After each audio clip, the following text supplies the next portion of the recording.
Hello दोस्तों, आज हम है ये ग्रैंड विटारा में और कस्टमर को प्रॉब्लम ये है, ये जो दरवाजे की जो रबर रहती है, डोर बीडिंग जो रहती है, आवाज़ करती है। जो आवाज़ मैं आपको अभी सुनाता हूँ, देखिए।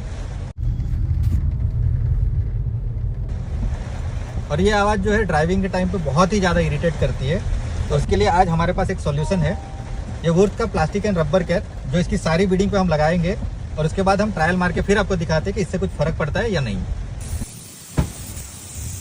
तो जैसा कि आपने देखा, हमने अप्लाई किया है पूरी गाड़ी के सभी डोर बीडिंग पे वुर्थ का प्लास्टिक एंड रबर केयर। उसके बाद सब जो दरवाजे की जो भी नॉइज़ आ रही थी, जो भी रबर बीडिंग की आवाज़ आ रही थी, वो सब बंद हो चुकी है।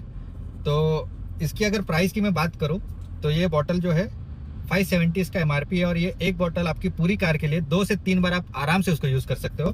तो डेफिनेटली ये आप यूज़ करो, काफ़ी अच्छा रिजल्ट है इसका और सारी आवाज़ बंद हो गई। रिजल्ट बहुत अच्छा है इसका।